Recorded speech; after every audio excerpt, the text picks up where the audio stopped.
Testing. All right. Let's bring it back home, guys. Grab a seat. If you guys in the back could come up and grab a seat. We got two of our speakers here. Christian Rasmussen, where are you? Christian. Heavyweight. Thank you. And I think we're pretty much ready to rock with this panel. So, again, if you folks in the back could either take your conversation outside the room or please come up and have a seat. Appreciate it. Yeah. And we'll kind of... So in this session, we want to talk about what's going on today. How is psychedelics being used today? Who's using them? How are they using them? How do we get access to these medicines?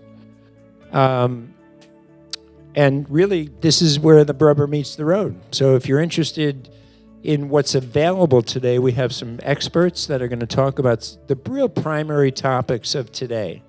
As I say, Loretta Gold kind of opened it up. That's one of the hot topics, is psychedelic-assisted therapy or ketamine-assisted therapy. And the other area that I want to begin with today is the idea of retreats and working with a coach, working with somebody one-on-one. It could very well be part of your path. So we have an expert here who does regular retreats and one-on-one work and coaching and so on. Her name is Jazz.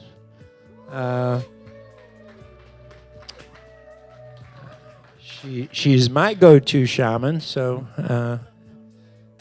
same, right? So I wanted to ask you, Jazz, if you would talk a little bit about, what a retreat is, what it's like, what could people expect, kind of your process with it.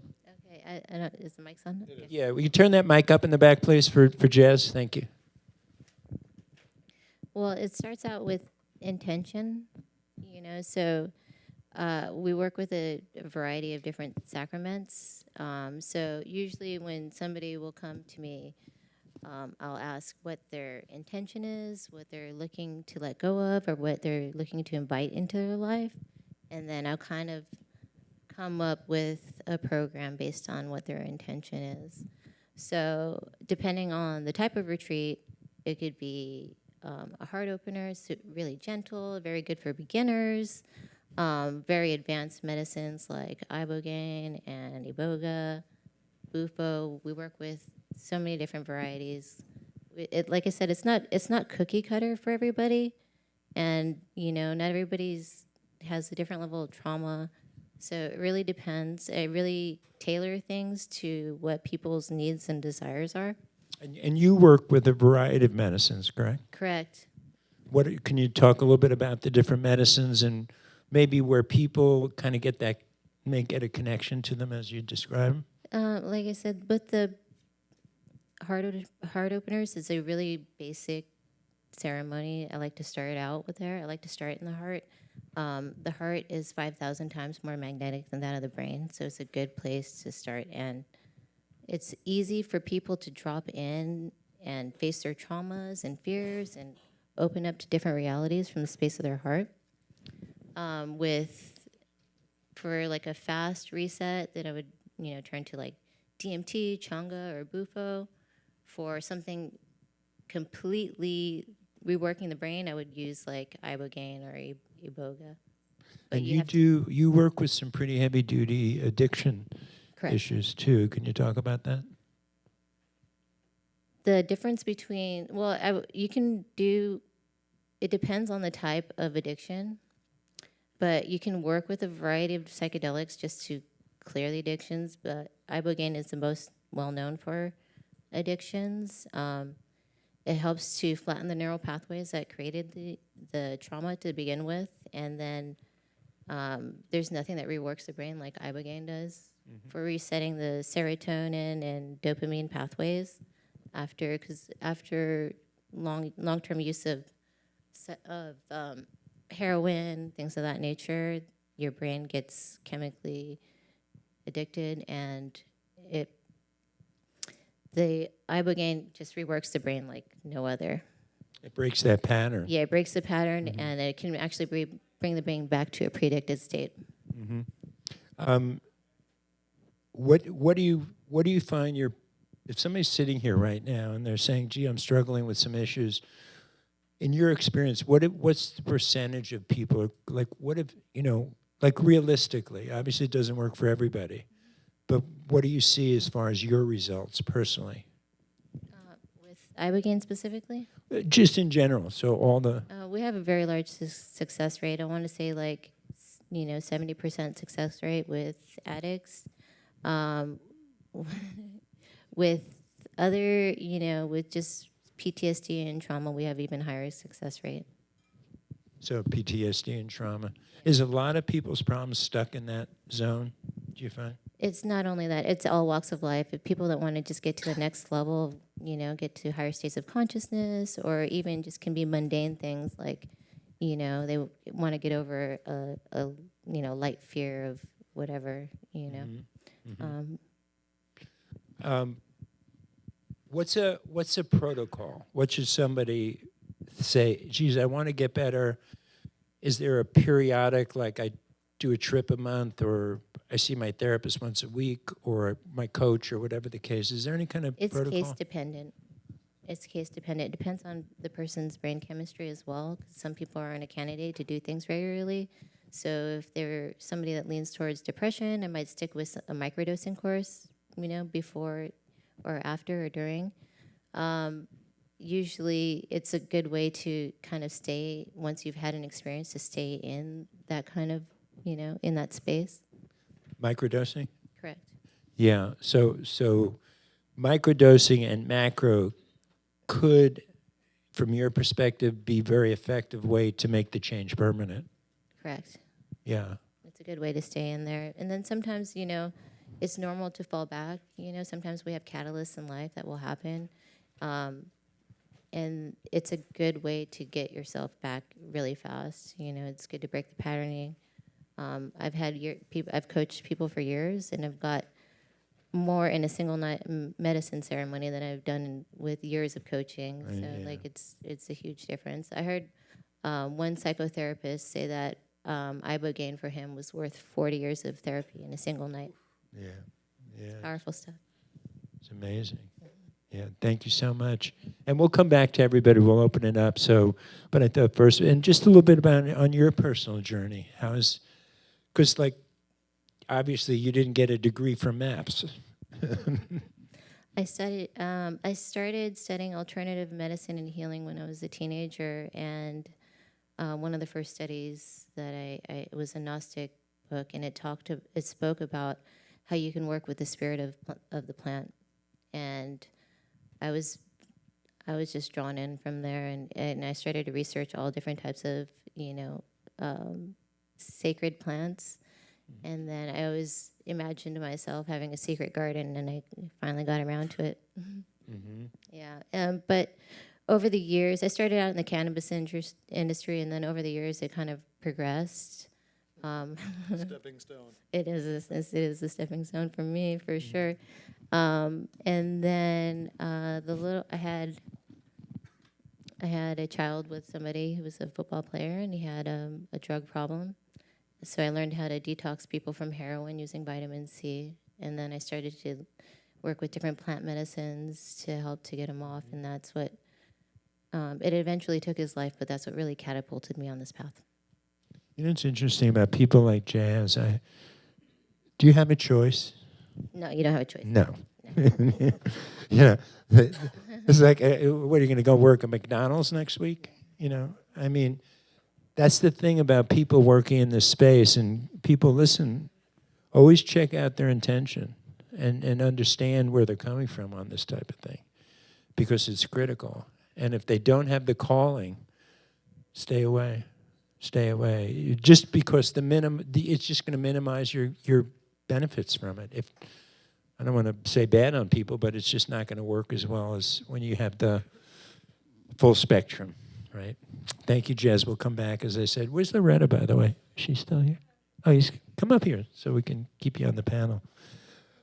I'd like to call on Christian next. And Christian is a dear friend. He's been really a supporter of Psychedelic Institute since our onset. And we've connected personally. And Christian has got a personal story. And it leads us into his involvement with psychedelics. So I'd love to hear that. Thank you. Sure, yeah. I've always been fascinated with these plants. I struggled with a lot of addiction issues in my 20s. I was a heroin addict. I got addicted to benzodiazepines. I got off of opiates in 2017, and I got off of benzos in 2019. I would get off heroin 5 times in a row before getting off benzos again. It's fucking awful. It lasts for years. I've known people. I have a cousin who produced a documentary called Medicating Normal, and it follows people through benzo addiction and withdrawal. Her business partner has been off of benzodiazepines for 9 years, and she's still sick, still extremely sick, barely leaves the house, terrified constantly, living in panic and fight or flight, consistently. It's really, really terrible. It was a year to the day after I got off benzos. I was terrified constantly, very unhealthy, sick all the time, not wanting to continue life. And I found these Amanita mushrooms growing on a hike. And it was the most... Excuse me for one second. Guys, Amanita, if you don't know it, is that popularized red one with the white dots that you see like in Alice in Wonderland and the classic kind of magic mushroom. Yeah, I mean, it's the Alice in Wonderland mushroom, it's the Mario mushroom, it's the mushroom emoji on your phone, it's the mushroom in all of the children's books, stories, TV shows. It's prevalent in, pop culture.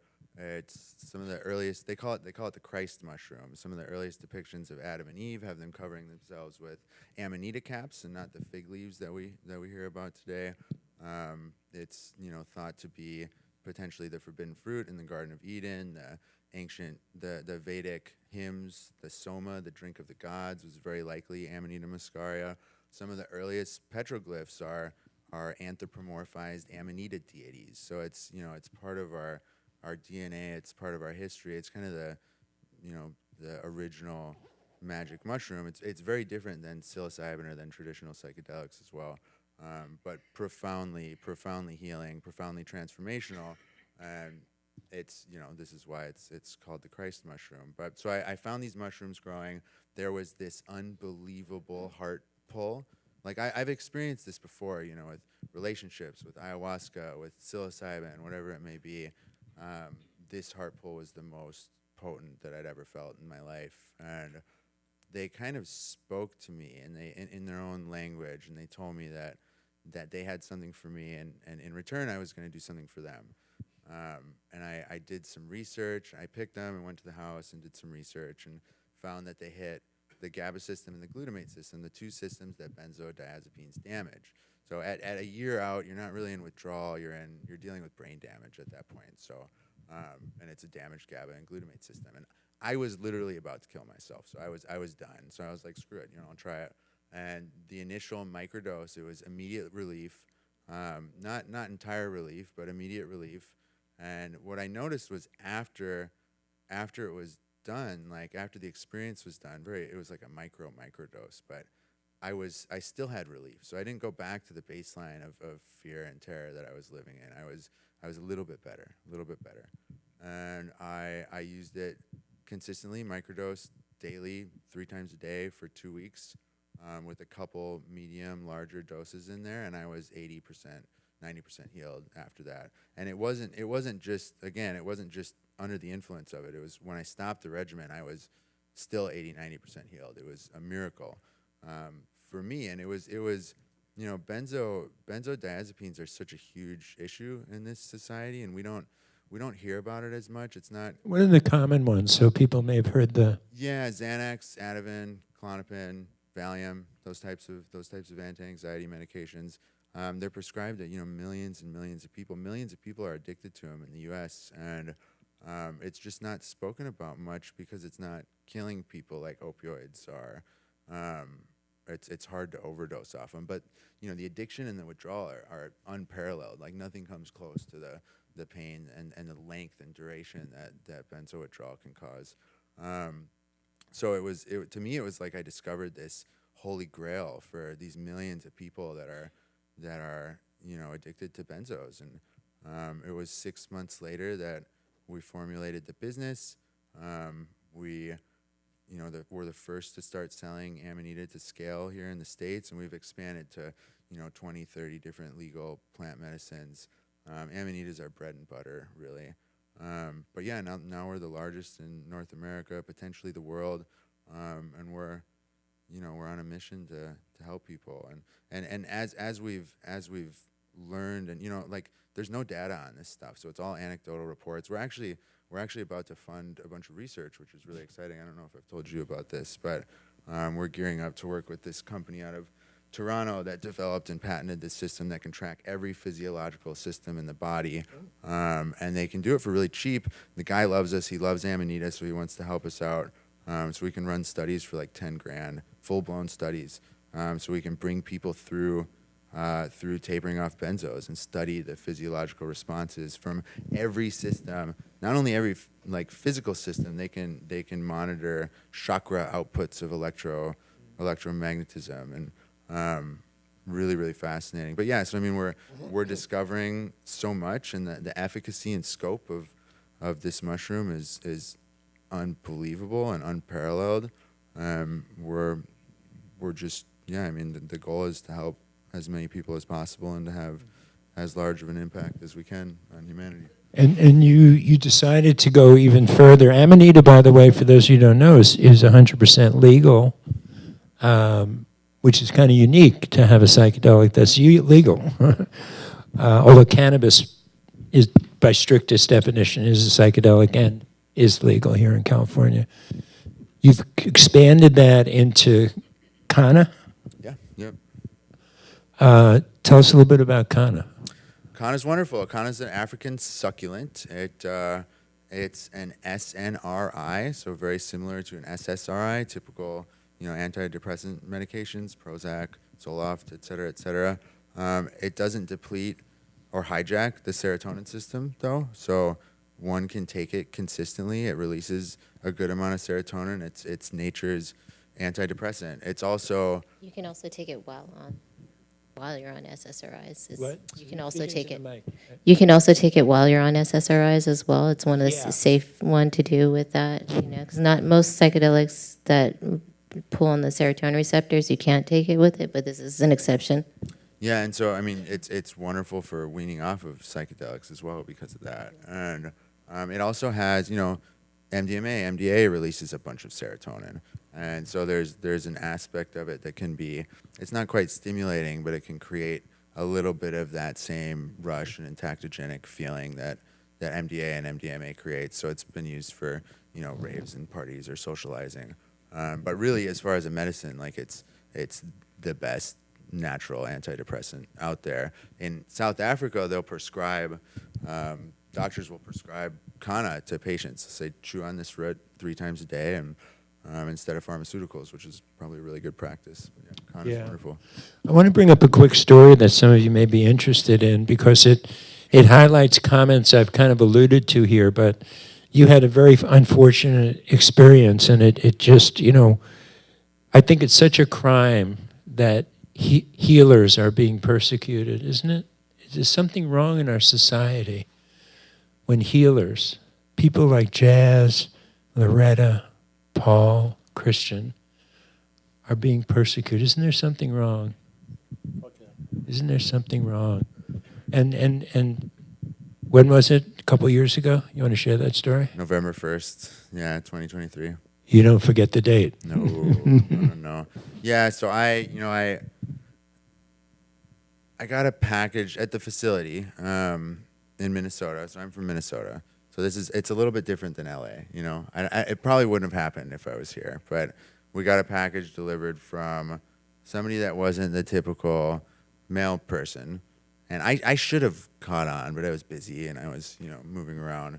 And I just grabbed it and put it inside. And I was going to a meeting, so I left. And as I pulled off the street, I got pulled over right away, and I wasn't doing anything wrong, so I kind of started arguing with the cop, which maybe wasn't the best idea. I didn't argue too hard, but they were immediately like, "Get out of the car," and I was like, "Why? Like, what did I do?" You know. Anyways, they ended up cuffing me and putting me in the back of the car. I had no idea what was going on, and they drove me back to the facility, and there's 30 cars in there. There's Homeland Security, there's the Drug Task Force, and they're breaking through the facility, and all my employees were like in the back corner. People had their guns drawn, and they took, you know, they questioned me for a while. We're trying to get the footage from that because, like, I think it'd be pretty funny. We wanted to make a documentary out of it. It's a lot of work, but like they're questioning me, and like they think that I'm running an illegal drug operation. You know, they're like, "Well, do you have like?" You don't have like QuickBooks or anything. I'm like, yeah, I have all my accounting right here. Like, I can show you all the messages to all my suppliers. I can show you everything. And I think they realized that they were mistaken, but it was like a dog with a bone. You know, they had to do what they were there to do. And so they brought me to jail, and I was, you know, facing 3 counts of drug trafficking, and they were telling me that I was going to be gone for 10, 12 years. And at this point, I started to wonder if I got framed because, you know, we're doing something really disruptive, particularly with the scale that we operate at. And there's you know, individuals that aren't happy with it. And we've known about this for a while, and we've had a lot of pushback in certain instances. It's slowed down a lot recently, which is really nice. I think this event kind of made everybody stop because, you know, we obviously weren't doing anything illegal or wrong. But yeah, so I thought I got framed. So I thought that I was going to be gone for a while, or at least I was heavily considering that as an idea. And it was within a couple days that my lawyer got me out on the grounds that their tests, they have NIC tests. That's what they call them. They're their little vials. You put the cocaine in the vial and shake it, and it turns purple. And if it turns purple, it's cocaine. Amanita turns purple in the psilocybin vial. So that's what happened. So it was all incompetence. Like, I didn't get framed. It was complete incompetence. But, you know, they took $600,000 from me, and like everything that I built up at that point, and I never got that back. And, you know, so it was a really massive hit. All my employees quit. Like, they had guns in their faces. You know, I would probably quit too. But like, you know, it was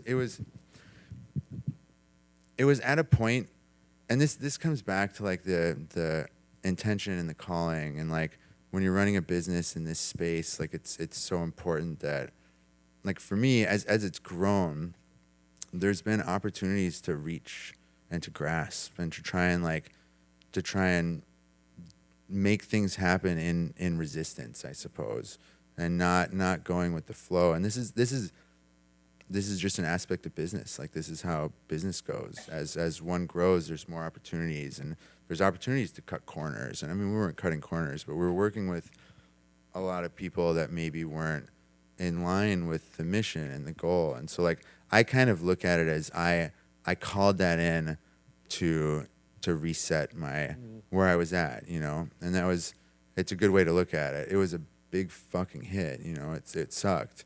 But it realigned my goals and my values. So all in all, like, it was a wonderful experience, as difficult as it was. And then, you know, it took a while to revamp things and get things going again. But Are you bitter? yeah. Mm-hmm. Yeah. You should be. Yeah, I mean,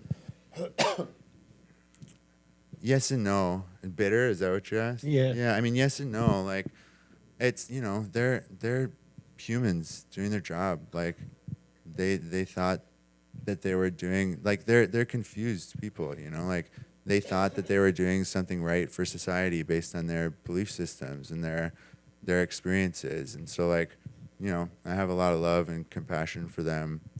But yeah, like, fuck them, you know, at the same time. Like, but yeah. Yeah, I would have gone beyond fuck them, but yeah. Well, I'll get into that. The package was powdered Amanita, but so what happened was the Canadian Customs intercepted shipment of gummies, and they tested the gummies, and like I said, Amanita turns purple in their psilocybin test, so they thought it was psilocybin. So then they sent it to CBP, and they grabbed a package from Lithuania, and this is why Homeland Security was there, because it's international packages. And they, you know, it was like, I don't know, 20 kilos of Amanita powder or something like that. And they tested it, and, you know, it turns purple. So that's the package that they mock delivered. But they, like, there was, like, a little bag in it, and then they put sand in it to make it heavy. And so it was a weird ordeal.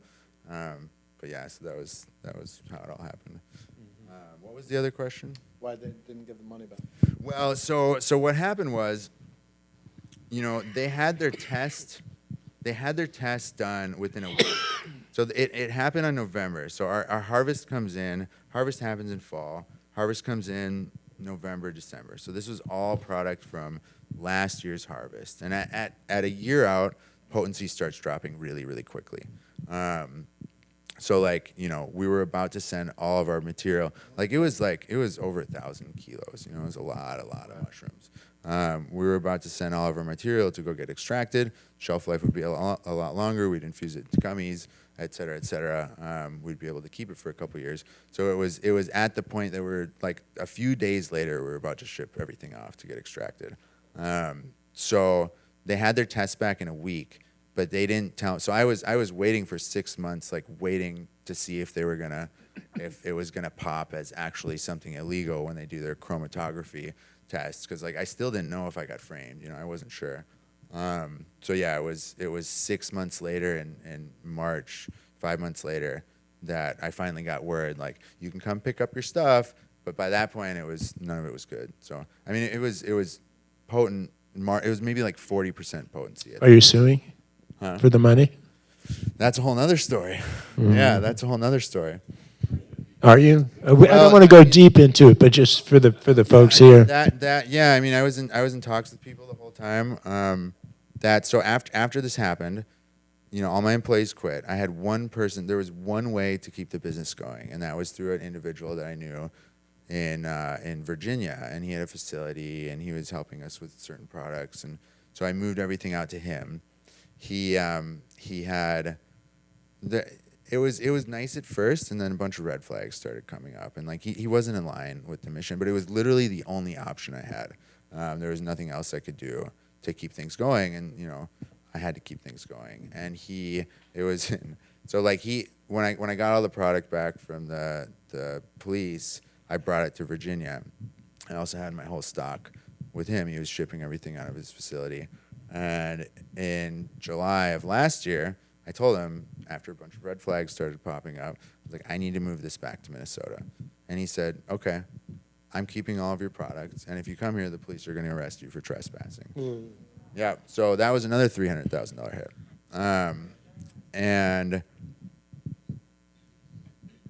And you know, I was gonna come after him really hard, and I decided that I wasn't going to do it, because it was a federal ordeal. It would have taken a team of 4 lawyers. I think it was $2,800 an hour that I was going to have to pay these guys. No lawyer in Minnesota wanted to take it. Like, these were the only people in Minnesota, because it's federal, like, cross state lines. And it was going to take hundreds of hours. It was going to be as much money as I lost, from Travis at least. And yeah, I decided that it would be a better use of my time, a better clearing of my karma, if I just buckled down and built again. And I would be able to have a better impact. Like, the mission would be played out better if I didn't use my time to try and come after somebody. Now, what I have had to do is recalibrate my own issues and trusting of people and people pleasing. So again, it was a big lesson, and it was an important ordeal for me to go through. It's fine-tuned me for the expansion that we need to go through to have the impact that we want to have on the world. So You feel like it's been positive? yeah, for sure. Yeah, I mean, it was hard, but yeah, it's been positive. Now, and then, so yeah, the other part of that is Travis had all the raid material, and I need the raid material to be able to sue. If I don't have the material in hand, the lawsuit isn't going to work because we need to document everything. And so the lawyers were like, yeah, sorry, we can't do anything about this. So that was another aspect of this. Like, should I bite the bullet and spend $300K so that I can then sue, the drug task force? And yeah, ultimately I decided not to, which I think was the right decision. But, yeah. We'll come back. I just want to kind of keep it moving here. Paul Heineck. Paul, you want to talk a little bit about your journey and one of the biggest crazes right now, if we will. I know I was watching Golden Globes last year, and I don't know if anybody saw it, or even picked up on it, but Chelsea Handler was the MC of the Golden Globes, and she walked out on stage. The first words out of her mouth were, "I'm Chelsea Handler. If you don't know me, I'm the microdose queen." And I thought, wow, that's pretty amazing. Like, first words out of her mouth on stage to millions and millions of people was, "I'm the microdose queen." So why, the questions I want to ask you, Paul, are why microdose? How is it different than macrodosing?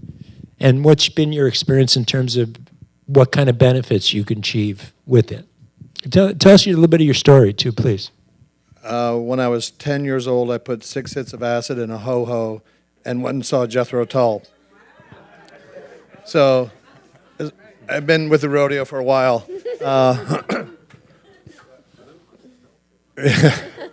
Not that long after that, almost got caught smuggling pot into Canada. And a couple years later, have you guys ever done hash under glass? Okay, so we decided to do hash in car. So we got about 10 grams of hash, parked the car somewhere, and put needles in the headrest of the car and lit 10 grams of hash on fire in the car. And I'm in the driver's seat. So every breath, the whole car is full of hash smoke. So every breath you take is hash. And right then there's this knock, knock, knock on the window. And I'm like, what the fuck? And I roll the window down back in those days. And it's a cop. And he has to stand out of the way because the smoke is streaming out. He's like, holy shit. And he takes out a flashlight. It's like, cinematic like in the movies where he's seeing the smoke. And like my brother and 2 friends, they have no idea what's going on. There's a case of beer. There's, tin foil from the hash and 10 grams of hash smoking on the headrest. And I sobered up instantly. And the cop says, doing a little bit of drinking and smoking, huh, boys? Well, what are you going to say when you're caught inside a functioning hash pipe? So, yes, officer. And he says, well, this little freak show here, boys, I'm on a stakeout, and this is in my way, so why don't you get the fuck out of here? And he goes to his car, and I'm thinking, he didn't just tell us to leave. There's no way. He's like running the plates, whatever cops do. I thought, but the only way we get out of here is if I leave. So I drove like 5 miles an hour past him with smoke streaming out the window because I didn't have the dexterity to close the window. It's like Cheech and Chong, right? And I'm driving by him just waiting for the gunshots, and nothing happens. So I get onto the busy road to go to our house, still at like 10 miles an hour. It's like 40 miles an hour, smoke streaming out the window. Somehow, it's almost like Wolf of Wall Street, where he thinks he made it home. We did make it home. So I did every drug I could get my hands on. And by college, I'd kind of cycled through. Because I wasn't doing this therapeutically. I was just fucking around and finding out. And so I stopped doing drugs. My brother, who still does a lot of stuff, would always complain, where's Party Paul? I think he's hung his cleats up. And then I come from a UFO background. I was speaking on a panel yesterday on this stage about UFOs. And I was with a Wait, I think I know your dad. Oh, okay, cool. Your dad was in the UFO movement? Yeah. Yeah. Wow, that's yeah, great. So I was with a buddy of mine in Calabasas, where I live, who crash-landed tardigrades on the moon, which is pretty cool. And he said, hey, Paul, my father was involved with UFOs. And he said, where does your dad think UFOs came from? I said, well, he's an astrophysicist. And so the whole idea of extraterrestrial feels a little bit sloppy, so maybe interdimensional. He said, you should read a book called Alien Information Theory. Now, this crowd, some of you may know that book. And I said, Alien Information Theory, that's like the sexiest book title ever. What's it about? And he said, DMT. I'm like, yeah, what's that? And he looked at me like, well, you should you look like somebody who should know what DMT is. This is years ago. And I said, what is it? And he said, it's a powerful psychedelic. The author believes it's not a hallucinatory, that it's a plant medicine technology, and that it can give you access to another dimension. Okay, I'm in. And then 2 hours later at the same restaurant, I met another friend, or I met a new guy who had been introduced to me. And they said, yeah, Paul can help you get your movie made. I talked him out of making a movie, and he talked about what he does, including facilitating DMT sessions. So I had a double tap from the universe that day. And a couple of weeks later, I started doing DMT with him, Changa. And my first trip was a breakthrough, and I asked the entities, are you what we perceive to be UFOs and aliens? Because that was my quest, that was my intention. And the answer I got was, we can't explain in a way that you would understand. And I thought, well, that makes sense, because if really there is a land bridge between those two, it's probably beyond my ability to understand. And I did another session that night, and there was ayahuasca in the Changa, and it lasted 45 minutes. And it wasn't like an outgoing breakthrough experience, but it was this deeply loving, cathartic experience where it's coming inside and healing me. I did a couple weeks later, and it said, welcome back, Paul. Let's resume where we left off last time. Like the friggin' universe remembers me and our last appointment. And just this feeling of love, and it was just so wonderful. And I was hooked. And I read Alien Information Theory by Andrew Gallimore, who's now a good friend of mine. And he's one of the leading authors about DMT, and I highly recommend this book. And I do believe, I feel like many of you probably do, that the experiences under psychedelics, first of all, have a lot of validity to you, but they may well be objectively real. And one of my passions is to help experiencers of psychedelics, ghosts, UFOs, what have you, if they so choose, to demonstrate the objective reality of their experiences. So I'm working on some proof protocols to do that, and I've developed an evidence system to help experiencers if they want to prove that these experiences really are objectively real. So that's my background. So you had the DMT experience. Did that lead you kind of into the whole microdosing thing? When did that appear for you? Yeah, well, I think a lot of my microdosing experience is thanks to Jazz here, who is like the world's leading psychedelic alchemist. Yeah, I think I heard a whistle there. That's good. Because, there's a tendency to think all or nothing. And there's a lot of benefits in, let's call it a macro dose.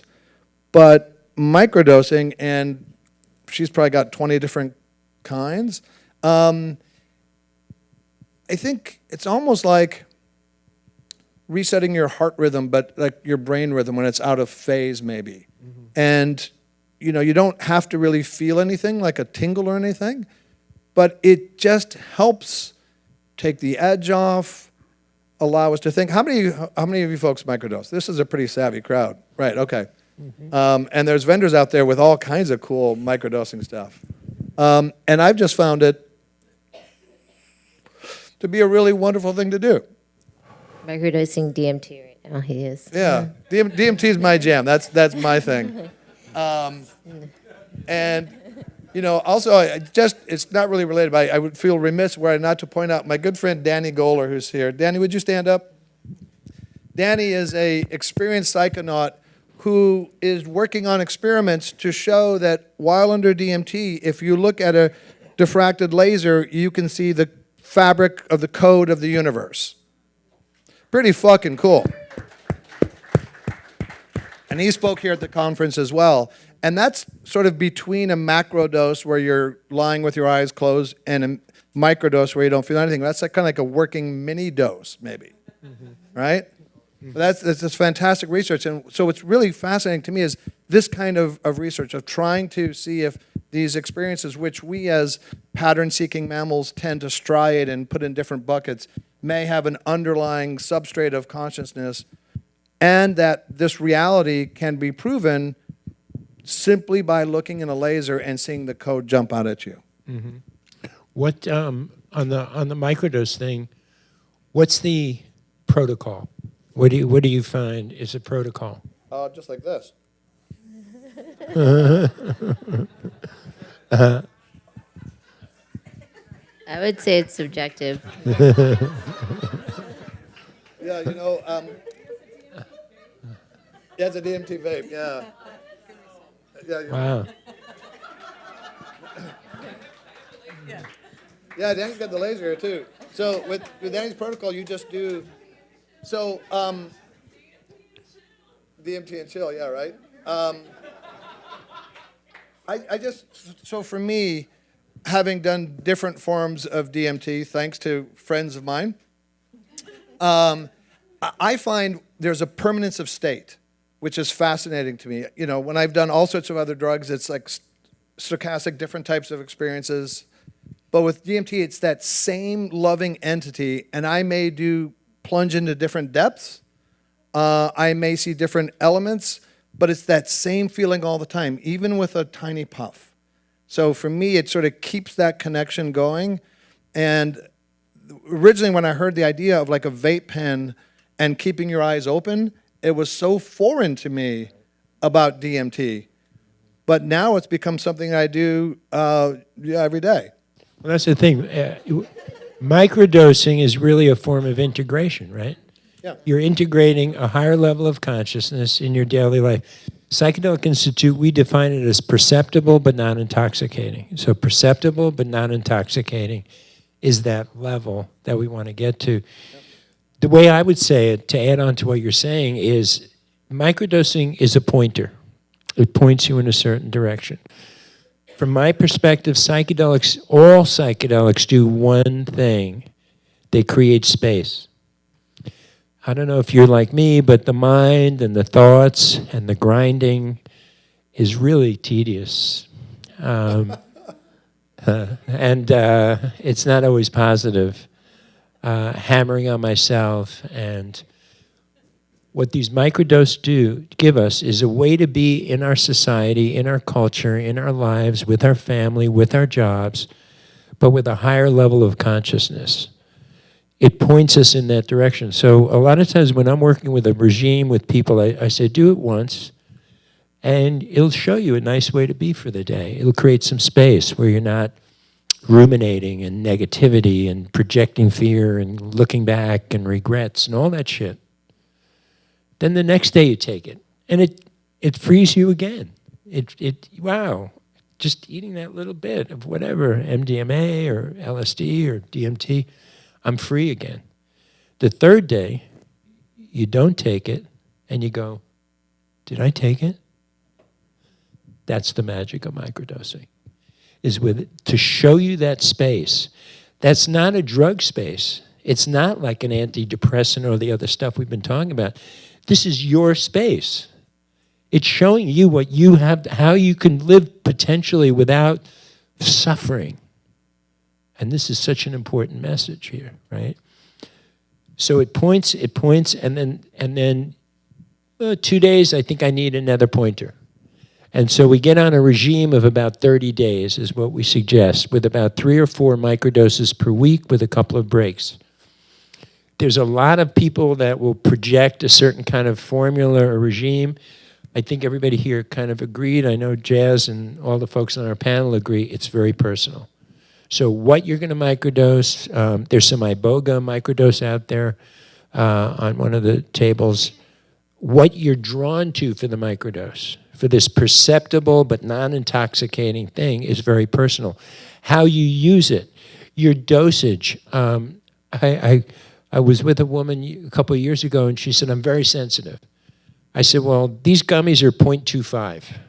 They're like just kind of perceptible but not intoxicating. She said, no, I couldn't do that. I said, okay, well, I'll cut it in half. She said, that's still too much. I said, I'll cut it in half. Gummy's getting down to nothing right now. It's like homeopathic level. It's a pea, yeah, exactly. So like the idea of the mushroom was there, but there was no real mushroom. Just look at it. You know, and the truth of the matter is that I gave her 0.05, and I came back an hour later, and she said, I can't, it's too much.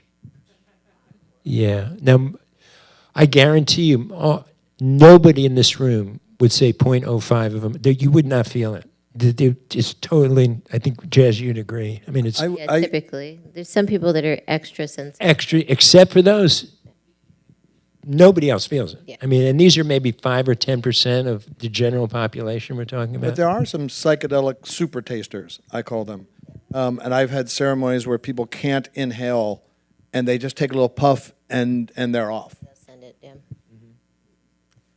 Did you want to add, Jay? Yeah, no, there's certain people that are highly sensitive. A lot of times with people with a lot of Pisces placements, they get synesthesia. Like, it's notice a lot of corresponding things with astrology and different of the sacraments that go with different astrological signs. So, yeah, some people can be very sensitive. They can even feel it if they're just in the room or, yeah.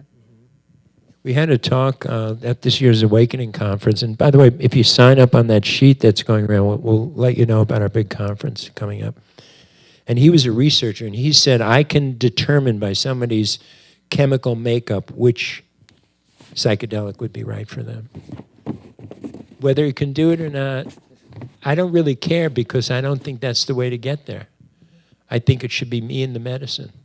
That's the whole idea. Yeah, you'll Right. know when the medicine starts to speak to you because you'll start to get synchronistic events that will happen, and the universe likes to talk to you in different ways. So you'll start to get a lot of things will come in your field, or sometimes you'll have dreams or experiences.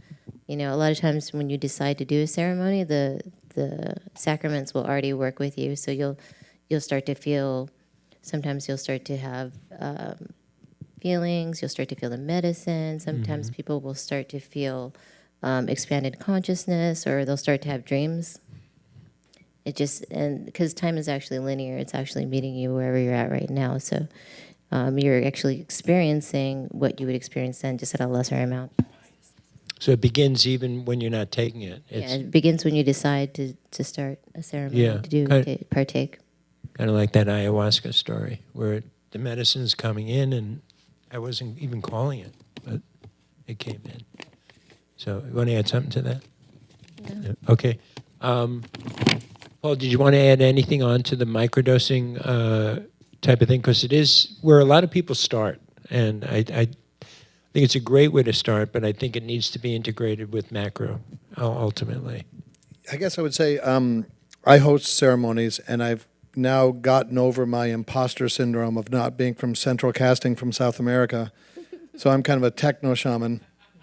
And with DMT and a vape pen, it's very welcome because a lot of people are rightly intimidated because it's a powerful substance. And I'll say, look, you can just do a tiny puff and see if it jibes with you.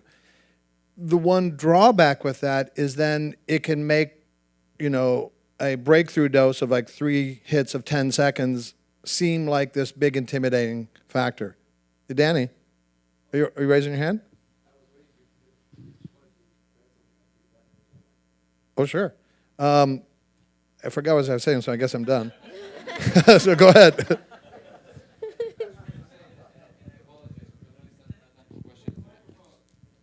you go. I apologize. I know it's not time for questions, but I'm just going to have to bounce in a moment.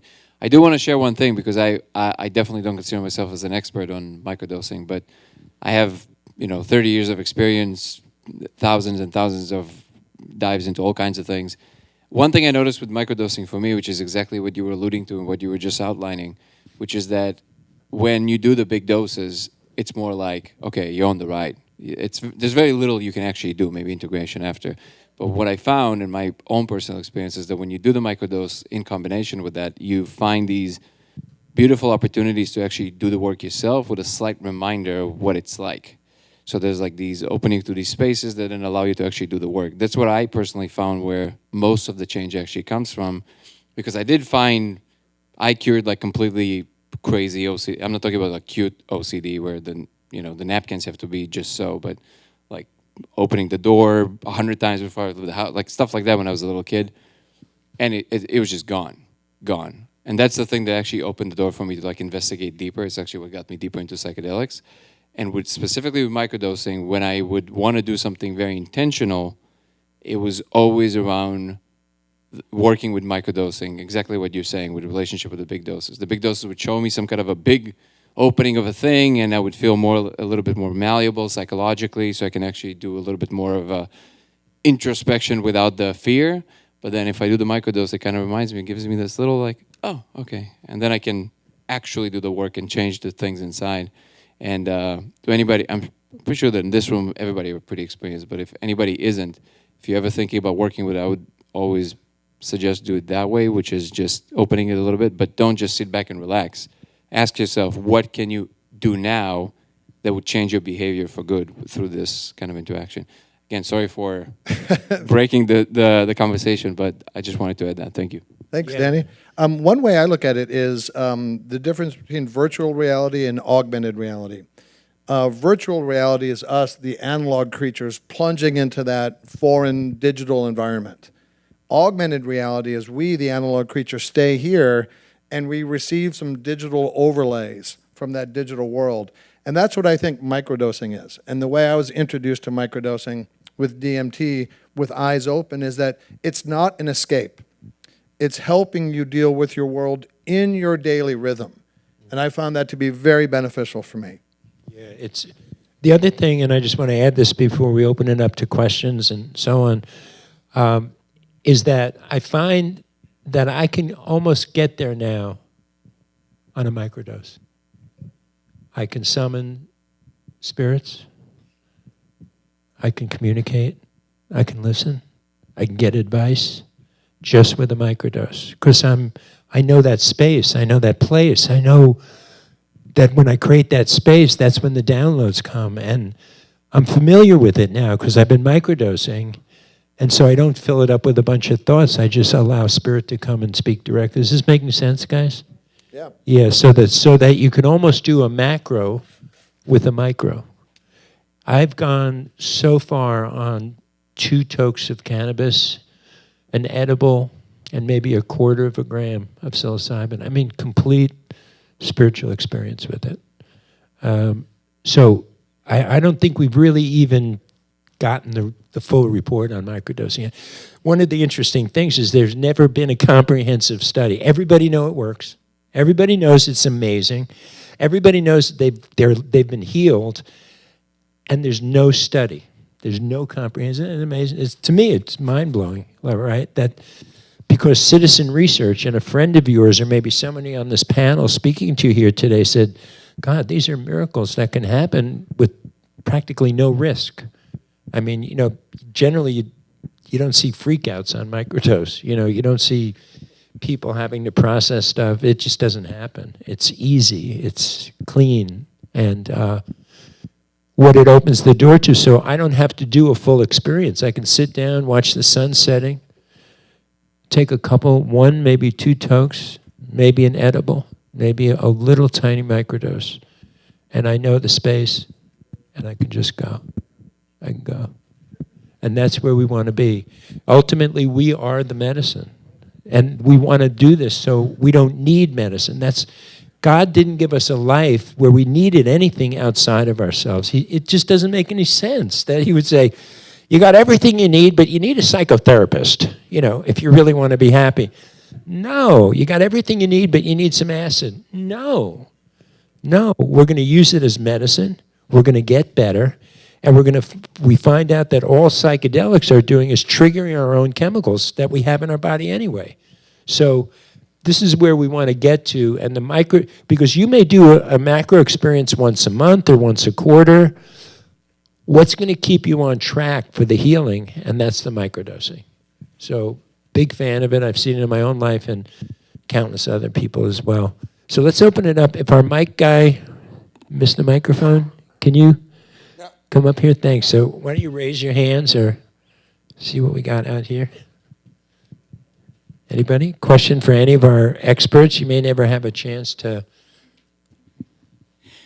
I have ADHD, and I recently ended my relationship with stimulants, and I wondered if there was any recommendations you had for transitioning from that.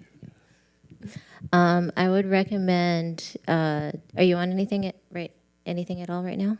No, I kind of did a hard stop from Adderall. Okay, yeah, I've gotten people off of Adderall and Ritalin with a combination of iboga microdoses and methylene blue.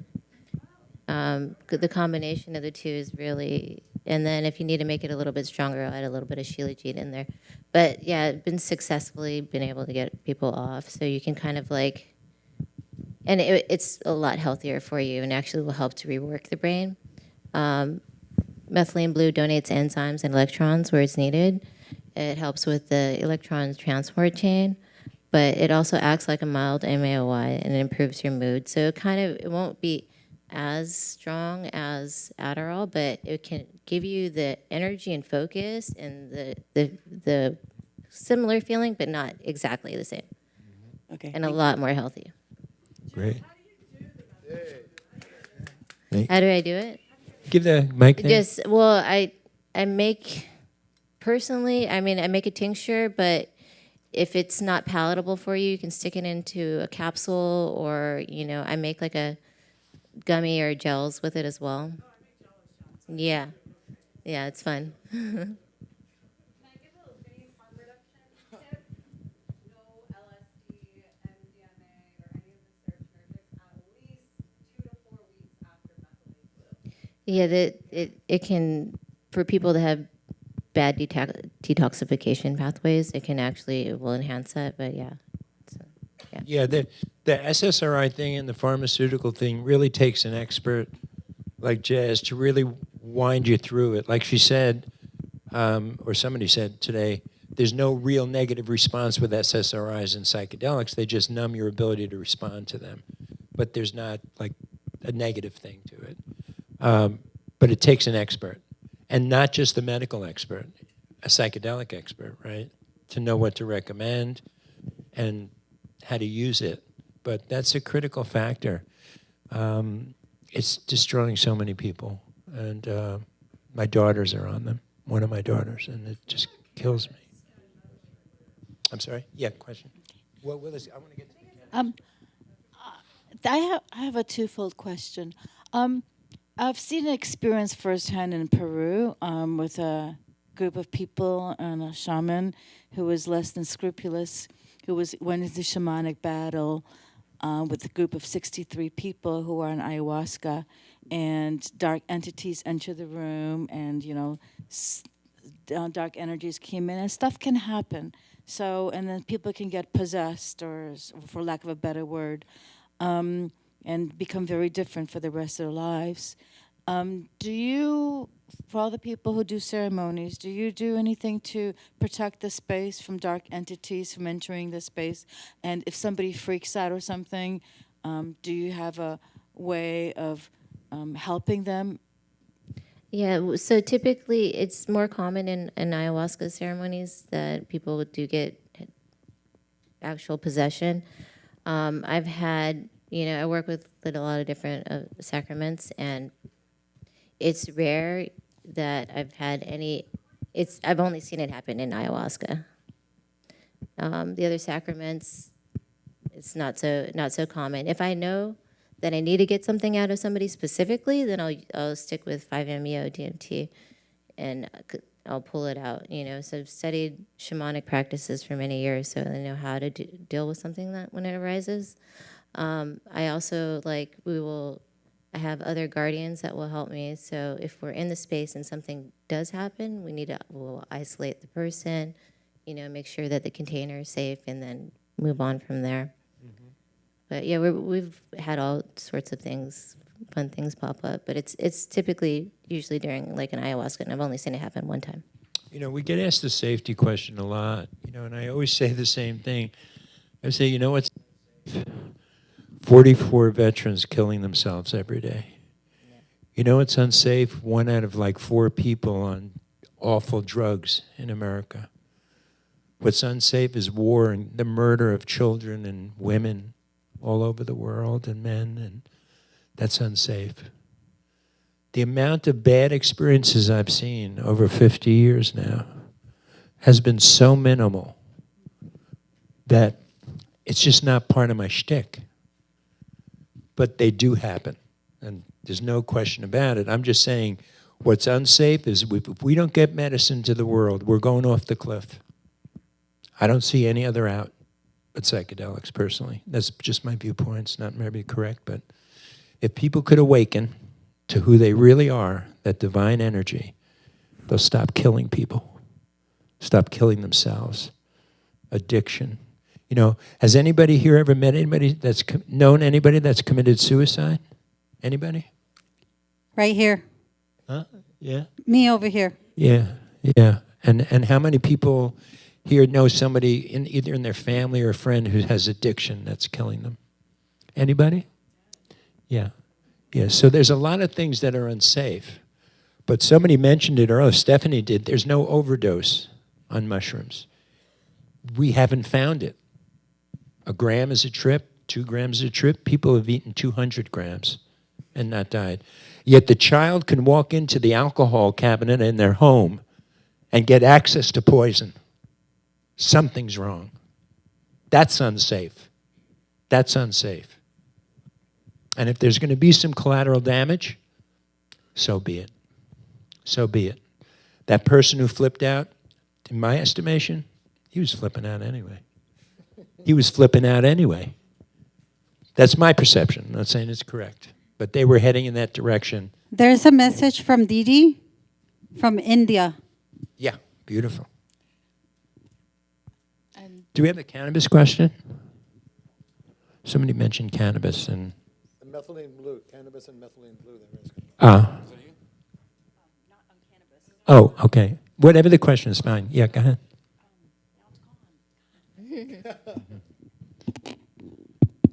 That's what I call the DMT stutter. The message is regarding microdosing. Didi would like to, from India, she would like to know what's the appropriate dosage for microdosing. Microdosing what? DMT? yes. Well, with the pen, it's easier to, I would start with 1 second, like that. Yeah. That would be a microdose. For other substances, it would be, different. But yeah, that's typically how that would look like. And you can go up from there, start with 2 seconds. Again, think about the kind of the themes we spoke about today, the fact that it's so personal, right? So for Jazz to respond and say, you need 0.01 DMT to get a microdose, like, you can't say it, right? Because it's not true. It's you and the medicine. It depends. Yeah, it's highly dependent on the person. But if you wanted to try a bit, we can. We'll be hanging out If for she's about an open to hour try- after. If she's open to trying it, then we can work with her if you like. So basically, she basically channels, like you Okay. all are talking to spirits. So Okay. she channels our bodies, astral body. Like Okay. my astral body is fully red because I've been wounded. So every way in my whole body. Oh, okay. So, because my knees are red and no medicine could cure it. So astrally, I had to meditate, and they all came and performed surgeries on me. Psychic surgeries. Yes. So if you all are willing, then we can work for the universe and the world and get her to channel from all the masters and get the real medicine. Every day she's giving the recipes, how, this is all channeled by all the masters and angels. Even during the fire, she said, this is going to happen again. Can you prevent what is happening in Los Angeles? The fires.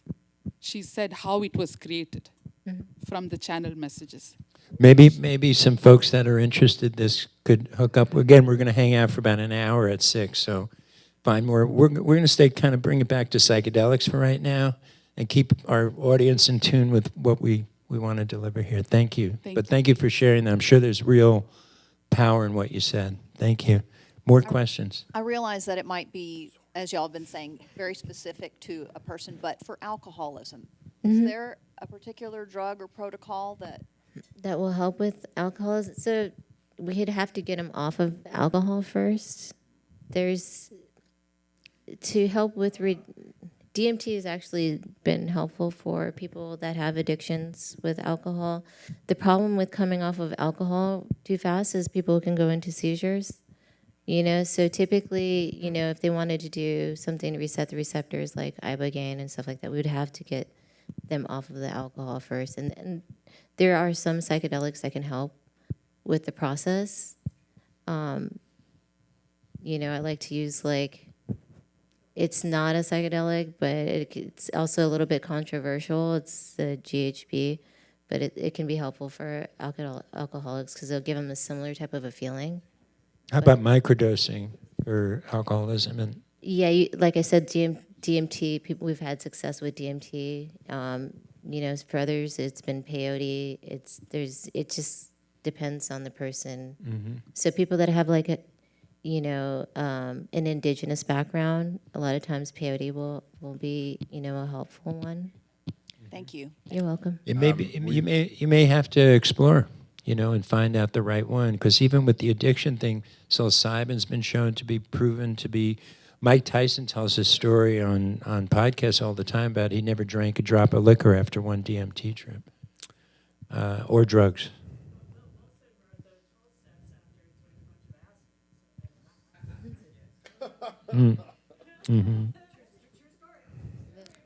Amanita is hands down the best thing on the face of the earth to get off of alcohol or any GABAergic substance because it hits GABA A. One can take Amanita and taper off alcohol and basically have no withdrawals. Maybe not quite no withdrawals, but significantly reduced withdrawals.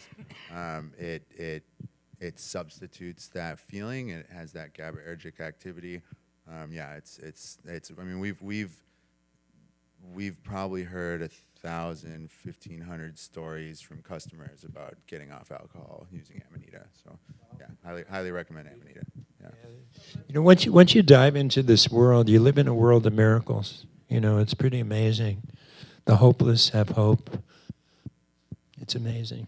So, yeah, thanks. And I want to encourage you to explore. You have some Amanita out there, and Yep. yeah, so if you guys want to try a little bit and that type of thing. My experience with, I know Amanita for me doesn't, I've tried many times.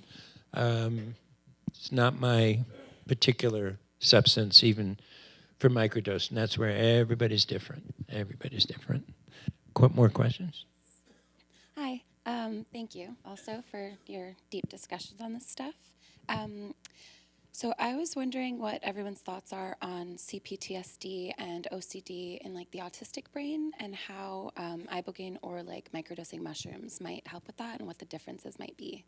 The treatment, so the treatment of OCD in particular. Like Yeah. ruminating thoughts, etc. Yeah. And like CPTSD, but the difference between like ibogaine or magic mushrooms with like the autistic brain and if there's a difference there or certain limitations on that.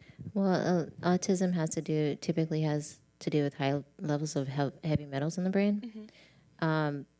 Iboga can actually help to detoxify heavy metals, but it can be like a slower process. We've actually had a lot of success with the combination of the TMS treatment, the transcranial magnetic stimulation, and psychedelics for autism. There was a doctor that reversed his son's, he was nonverbal, he reversed his son's autism with the TMS. To be clear, I'm not trying to change my autism. I kind of like it. Okay. It makes me psychic, apparently. I Okay. was just wondering if, like, because I know that Just the to get brain- in line. Yeah, I was just wondering if that's, like, relevant. I'm definitely going to look into the heavy metals because that's really everywhere. Yeah. But I was wondering if there's, like, because, like, the brain pathways kind of are different with autism and Yeah, so non-autism. Paul knows the autism. What's the guy's name that does the autism with the LSD? Yeah, we had a wonderful speaker. Who wrote a book called Autism on Acid. It's gotten rave reviews. He's amazing, and there's a connection between autism and OCD. I don't know if you're aware of that. Oh, yeah. And LSD has huge potential because of what Stephanie talked about earlier today, that reconnection of those the neuroplasticity in the brain. But LSD has really, LSD just is such a beautiful, beautiful potential healing agent, but it's gotten so much bad press Yeah, I guess that that's it's why I just a was- shame because it's a miracle. It's a I'd miracle. recommend trying just, kind of doing a little bit of exploration, because sometimes it's a combination of things, so, do you have a preference towards, do you want to have more energy, or do you want to have more focus, have you tried any full doses or microdoses of anything? Yeah, so psilocybin has helped a lot in kind of like reducing, like, I would say like 50% of like mostly bad dreams with OCD and PTSD. But Speak up a little no bit, yeah. problem. Sorry, autistic. So I was just, I guess, wondering specifically between ibogaine and then like amanita, I guess, and like if I could combo or if Yes, there's, they like, both one work. that's better than They the other. both rework the brain really, really well. Okay. We've had success with people that have had strokes, and we're in paraplegic states, reversing the brain. It tricks the brain into like working somehow, but the combination can do really well. I give it to a lot of my clients that have been in the military and have like PTSD. So it'll be a combination of like psilocybin and iboga microdoses. But I would say that amanita, because I would take the amanita at night and I would do the iboga in the morning. Okay. Yeah, and I'm going to close with one other point here, and then we're going to bring up our legal, regulatory, future of the business. Jacob Tell will be coming up, a dear friend. He's going to talk about the future of the psychedelics and where we're going with this. But one of the things that Jazz is talking about right now is not even talked about, and that's why finding your community is so important, and that's combinations. We do a ceremony. There'll be another one in March 22nd, if anybody's interested, up in Chatsworth here in LA. And it's a combination of substances, but they're done combined properly. This has not even been explored. This is the leading edge of psychedelics. What Jazz is doing. We did a ceremony about 4 weeks ago. And this is interesting, just to share some inside stuff with you. Some people did LSD. We did sassafras, MDMA, which is its chemical name. Some people did MDMA. Some people did 2CB, which is a beautiful new molecule that's been discovered with opening the heart and connecting us. But the amazing thing, people, is that we all got to the same place. By the end of that night, God, it's just, I want to bottle it. Talk a little bit about combining. It's, so I've been practicing, like I said, shamanic work for many years. So for me, it's intuitive. I can kind of, address things that are coming up for somebody, or like if I need to break somebody through on a deeper level, like I start off with something gentle, but maybe lean in for the DMT or 5-MeO if I need to break them through. I recently did it with somebody on ibogaine. That's really pushing the envelope right there. Ibogaine, what she's referring to, and I've seen her come back from sessions. It's a long haul. It's the full out. It's 36 to 48 hours. I've never heard anybody say it was terrible, but they've said it's work. It's the longest of it's all, but it's the longest acting also. Yeah. Yeah. So it's deep. Well, let's give them a hand. People, thank you so much. Thanks, guys. Loretta, before I do, Loretta, you're up here as a placeholder, but do you want to add something to... I'm sure you were keyed off on a lot of these discussions, so what came up for you, just so we... I think around microdosing, because as a therapist, so many people are just dosed on antidepressants. Can you hear me? So many people are dosed on antidepressants. They go to the doctor, I feel sad, here's your prescription, and they're just left on it. And to be able to titrate people off of the antidepressants and onto microdosing, and something that comes up a lot is fear. So people suddenly feel, because they've been numb for so many years, and that scares people. And the thing with microdosing, the brilliance is that it expresses, and then the antidepressants suppress. So it can be a new concept, I feel, and then they get scared, they want to come off of it. And really holding people's hand through that process is really important, because it's alien to some people to feel again. Yeah. They've been numb for so many years. You know, every year I say I'm going to do a session at Awakening on how to get off SSRIs. And every year I'm not brave. I'm scared. Because if anybody's going to come after us, it's those people. Cops? No. No. I'm not, they don't keep me up at night. Yeah, exactly. This is the evil empire. And this is, you know, this is who we're fighting. And this is the establishment. And this is the matrix that all of these sessions you guys have been going to are talking about. Pharmastapo. It's tough. So I may come off as brave to you, but I'm not that brave. I don't want to go to jail. I've been there for this stuff. So that was when I was a kid. I'm not going back. But yeah, we have to be brave. And the work you're doing, Loretta, is amazing. And Jazz and Christian, you know, you got my heart.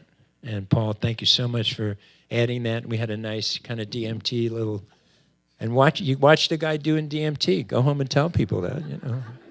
The guy was at the session smoking DMT, and he didn't look weird. He didn't freak out, and he seemed to be like regular to me. So I think we need to come out. I think we need to, you know, when you look at the gay movement, and what made the gay movement successful was people came out. People got brave. I'm a quarterback in the NFL, and I'm gay. I'm your dentist, and I'm gay. I came from a time where if you said you're gay, you wouldn't make it to your car at a bar that night. I told my daughter that, I guess she's gay. I don't know. I don't keep track of it. But she looked at me like, what? You could get killed or beaten up because you were gay? He went to jail for giving people healing substances. This is, yeah, legal. Yeah, legal. So you get the message, right? Yeah, we have to be brave. We have to bring it out there and do the work. So thank you guys so much for being here. Next panel is coming up right now. Thank you. And hang out afterwards. We're going to hang for like an hour, I think, in the marketplace outside. So come over and talk to me and talk to Jazz. I'm calling up Paul Wigdor and Serena Wu. Is Serena here? Oh, she is. Paul. Oh, good. There she is. Hi.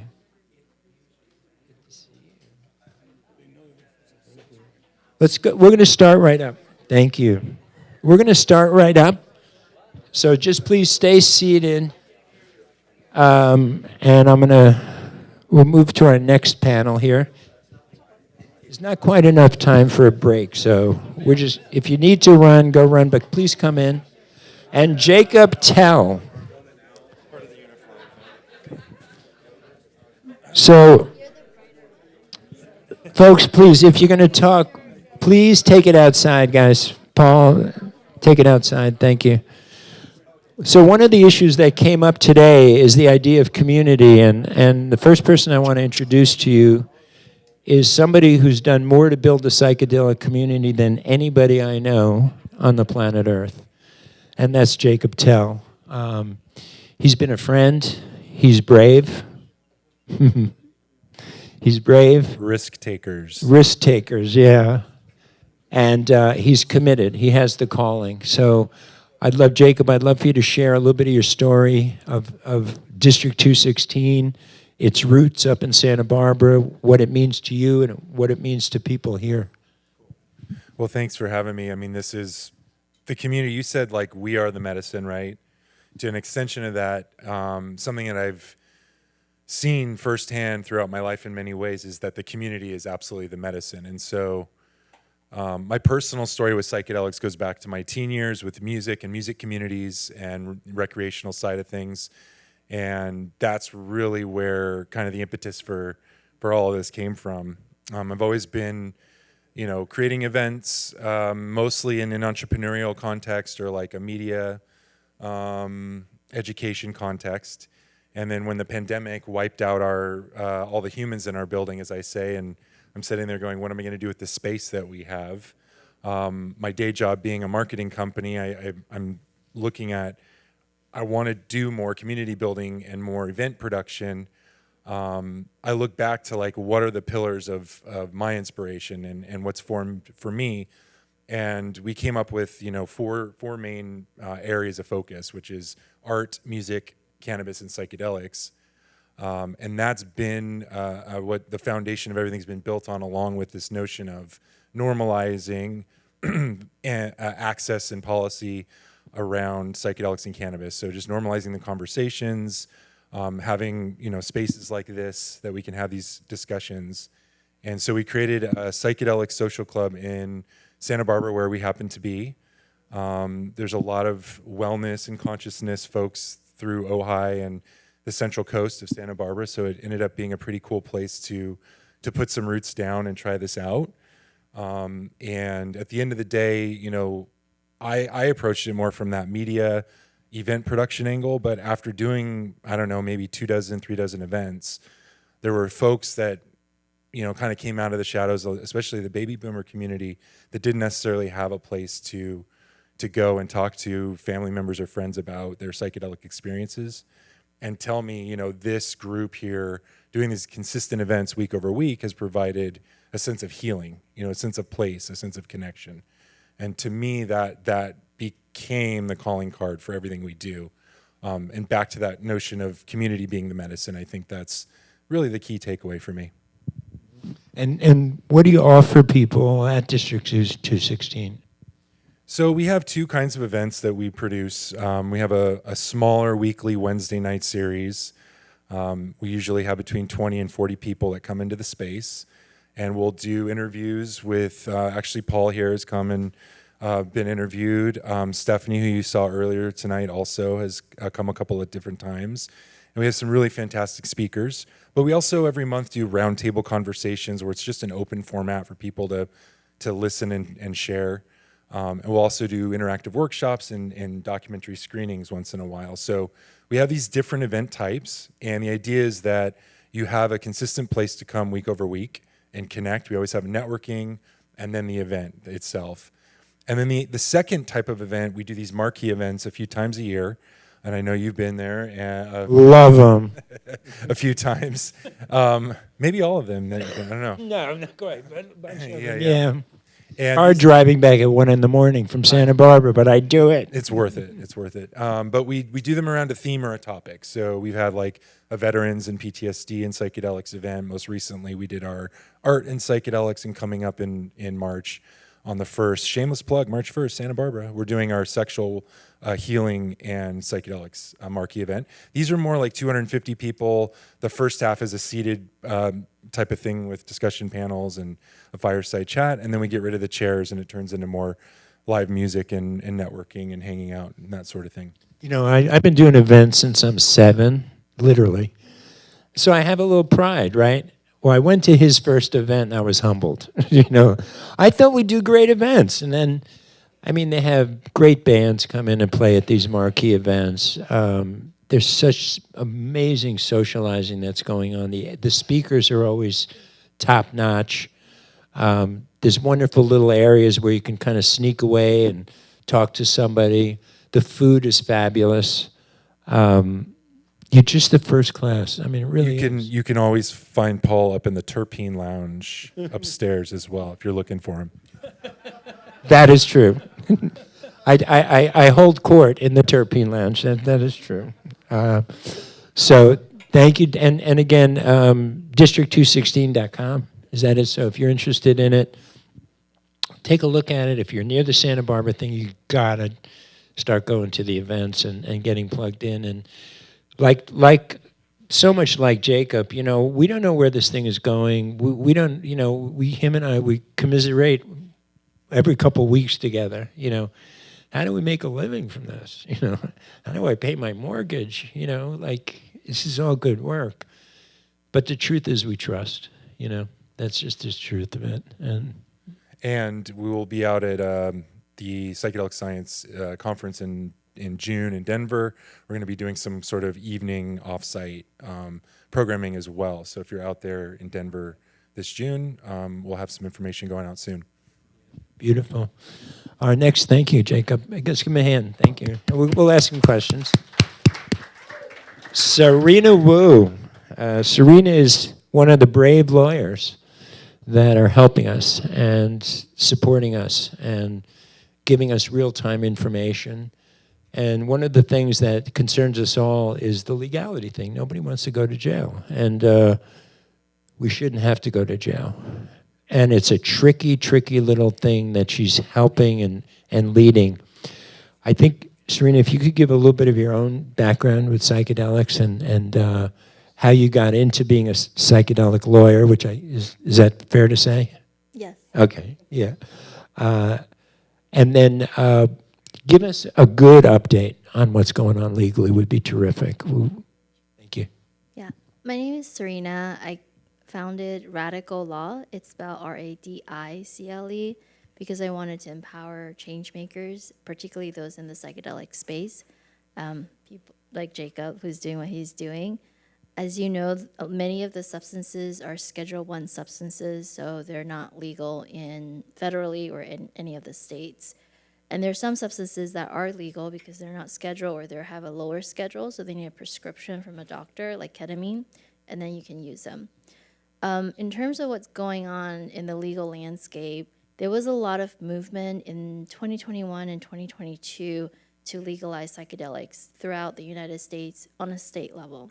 And there were efforts on the federal level. But in the past 2 years, things have significantly slowed down. There's a lot of effort still to decriminalize and deprioritize psychedelics, various types of psychedelics, ranging from DMT to ibogaine to peyote. A lot of the more natural medicine oriented types of substances. And there's a debate going on between the synthetic versions versus like the naturally occurring substances.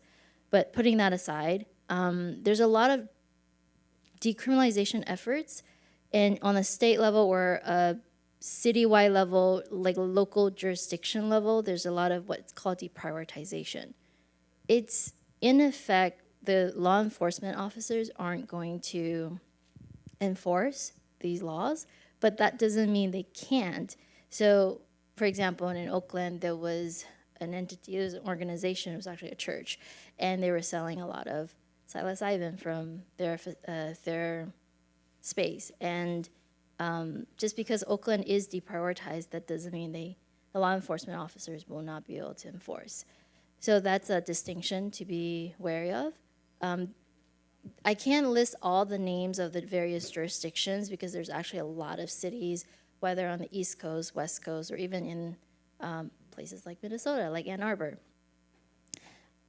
As was mentioned earlier, Oregon and Colorado are where you can get state legal psilocybin. If you go through those specific clinics and you kind of follow their process, Colorado recently has, I think it was like this year, they opened the door to their first psychedelic psilocybin clinic specifically. California, where we are, the bills last year that got introduced did not pass, and it's kind of stalled right now. We don't know where things are going to be. We're waiting for things to happen in California for a new bill to be introduced. But across the country, a lot of people are using churches as a way of, rightly or wrongly, there's nuances here. They're basically saying, we are using these sacraments, we're using these as medicine. It is a part of our sincere religious exercise, and therefore it would be protected constitutionally by the First Amendment.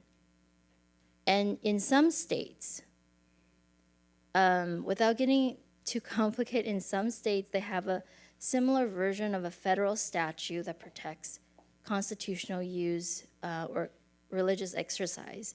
And that's what a lot of people are relying on, is like the First Amendment or this bill, the statute called the Religious Freedom Restoration Act, but that applies on the federal level. And then when you look at the states, there's different states. Some states have a mini version of this. Some states do not. California does not. So California, if people are opening churches in California that are using psychedelic sacraments, they're just, one, there's the California Constitution. Two, if they're in jurisdictions where it's been deprioritization, the risk is significantly reduced. It's not zero. It doesn't mean that if you have a church, you're completely unprotected, because there's a whole analysis that goes into whether this really is a bona fide religious exercise or not. And all the various things and concerns about liability, what are you doing on a harm reduction perspective, how are you securing these sacraments, who has access to them? So there's a whole host of questions that goes on there. Some of the bills last year that got introduced, there's one in New York that tries to decriminalize access to psilocybin, to make it really easy to get psilocybin. You don't need, it's not like Oregon and Colorado where you have to go through the state sanction, the educational requirements, fulfill those, and then get some kind of certificate or a license, and then be able to offer these sacraments. So, but that bill, in New York, it's a different process. It's not the ballot process. It has to go through the legislature, and they have to wait till the bill gets reintroduced, go through through that political process.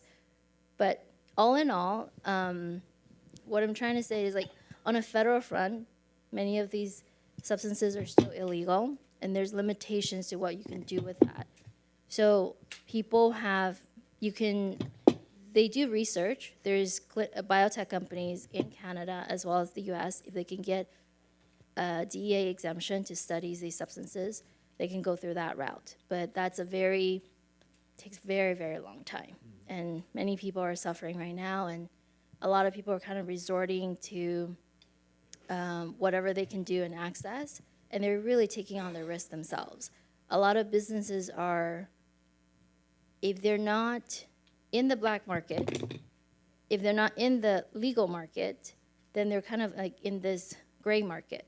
Even in Oregon and Colorado, it's really a gray market, because while it's sanctioned by the states, it's still federally illegal. So think about cannabis back in the day, and even now, right? Cannabis is legal in many, many states, including California, but it's still facing a lot of issues with banking, with taxes. So those are some of the things that they have to deal with. And if cannabis gets descheduled, it might change some of the regulatory nature, the regulatory issues that these companies have to face. And cannabis companies are not doing they're not doing well right now. And that's one of the challenges for many of these burgeoning psychedelics companies. In Oregon, they were so excited to open their doors in 2024, but because of economic factors, they had to close, because regulatory compliance is expensive, generally speaking. But you have to balance that out with ensuring safety for people, making sure that what they're taking is what they say they are, right? So 2024, 2023 wasn't like that great legally for the psychedelic landscape.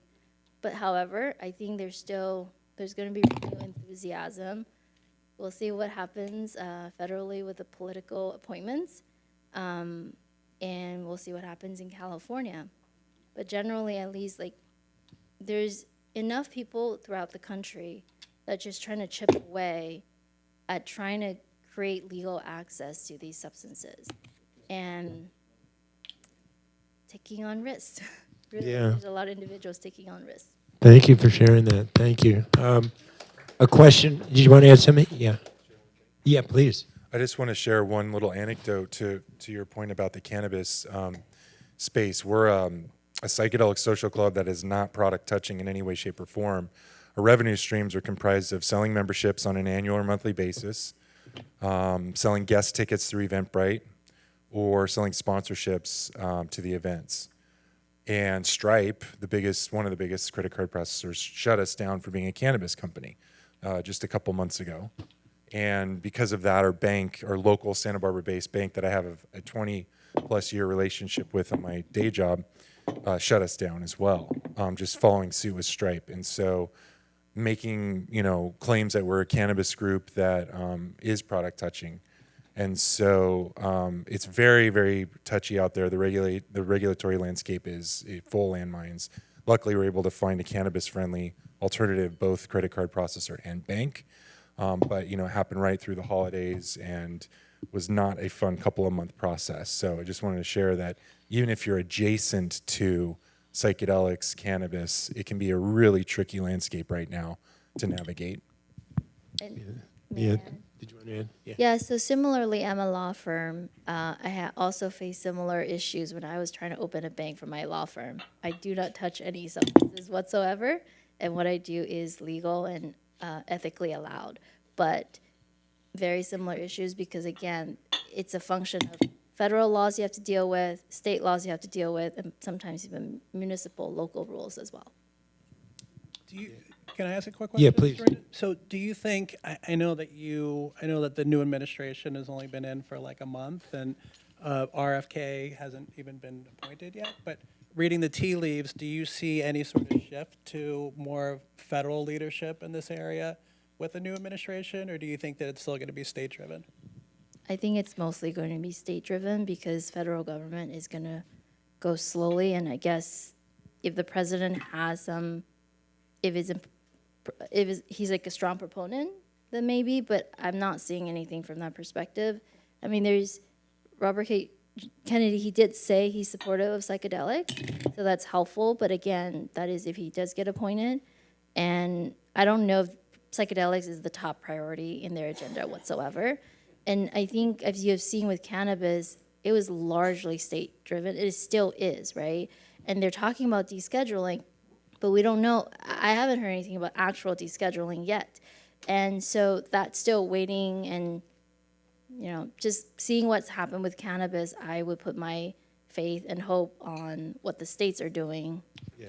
And Just so, I don't know if everybody knows this, but if you tuned into the trades in psychedelics, they just shot down the federal, he turned over all the cannabis stuff to the DEA.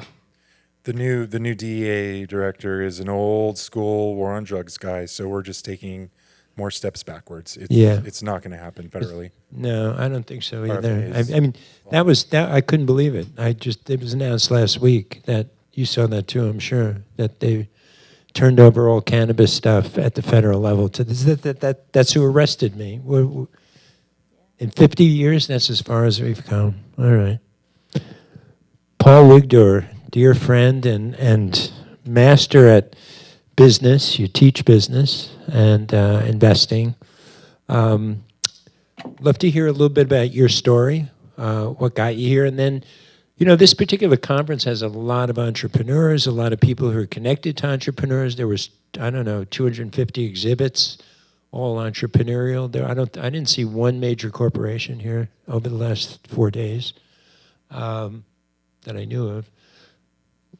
Tell us a little bit about, one, your story, and two, is this a good investable thing? Is there an opportunity that you see, having raised hundreds of millions of dollars over your career? More like tens of millions, but thank you for that intro, Paul. And I think yes, eventually. The answer to the second question is yes. My story is I was connected to Paul through a brother, not a family brother, but somebody that we both feel as a brother.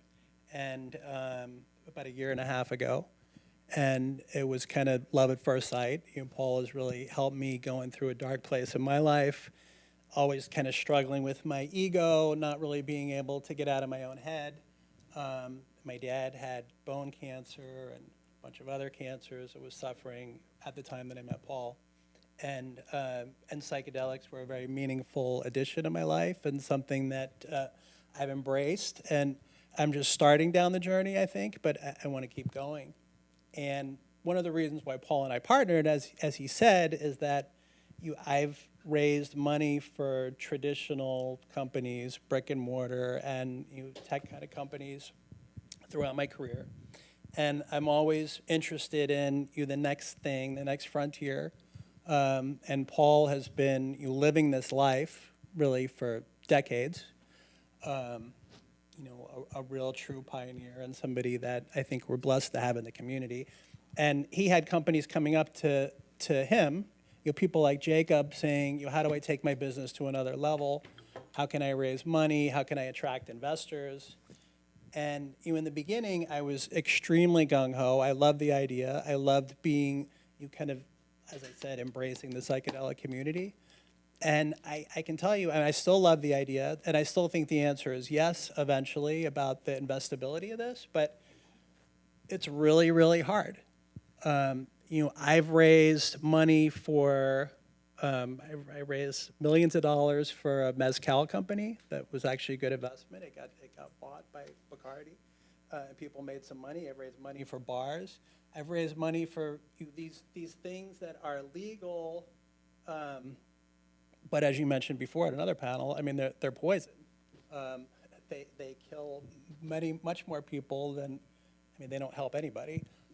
Maybe the mezcal that's made in Oaxaca helps the people who can produce it, but it's garbage. But that's easy to get people to invest in because you don't have stories like Christian's in the last panel that just blew me away about you having a business around these adaptogenic mushrooms and having guns pointed at his employees' heads. That's terrifying.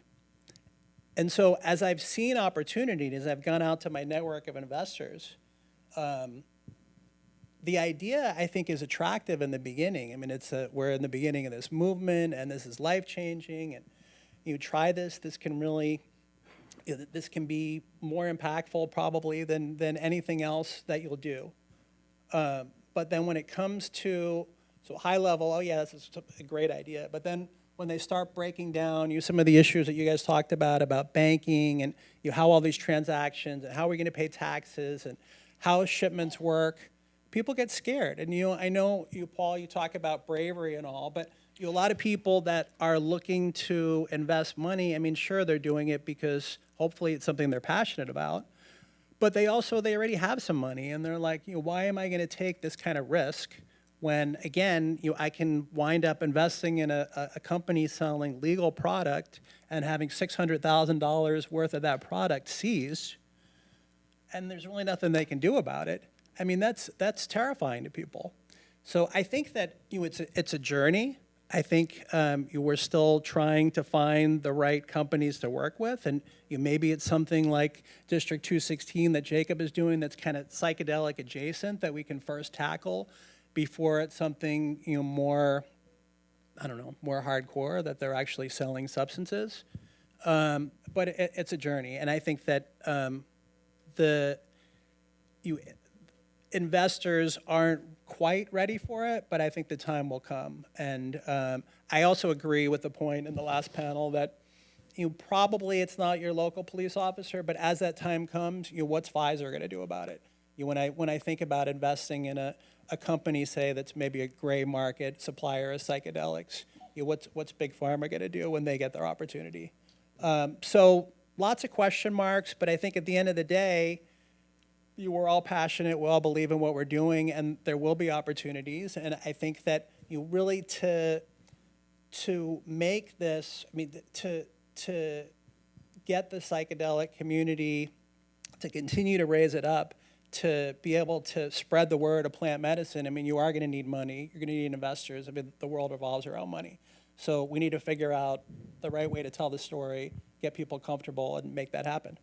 Do you think that the idea that, like, having been around investments in my kind of day job for 25 or 30 years, what I find with investors and people who invest is it's nothing about doing good. It's nothing about changing the world. It's nothing about healing. It's just the bottom line. And I found that to be consistent through all of the investment areas that I've worked personally. Do you think that somebody has to, because even District 216, I think we can have a District 216 in every major city, but even at full bore, it can't compare to like DraftKings, which was your. Picks on me because I invested in DraftKings a long time ago. But yeah, no, I hear what you're saying. I hear what you're saying. Does it require So what I'm saying is, as an investor, do I have to kind of push that aside? I had an investment advisory business too way back when, and we used to sell ESG funds, which you know what they are, environmental, social, governance, and they were funds that basically eliminated companies that were doing something wrong.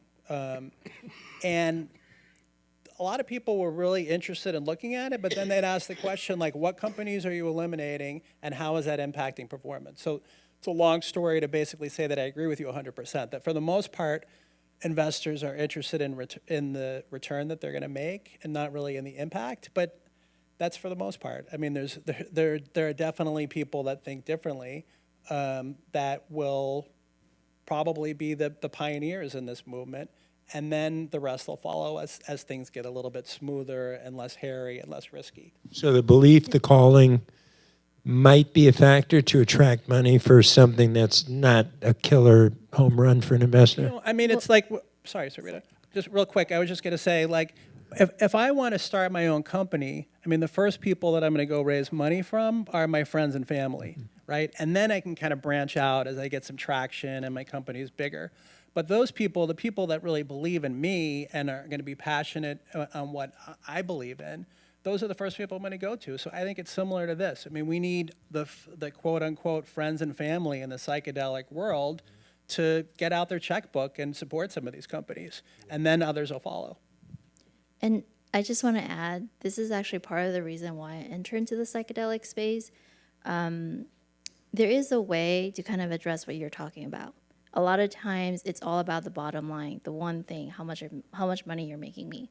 And that is going to be true consistently. However, what I've been doing in the last 2-3 years is figuring out what alternative ways can you structure financing so that it's not just the bottom line. It actually starts with the company itself, like how are you going to form the company? So if you form it as a public benefit company, so take a step back. If you form as a corporation or an LLC, corporations generally has to answer to their shareholders. They have to make money for their shareholders. That is their mandate. That is what the case law supports as well too.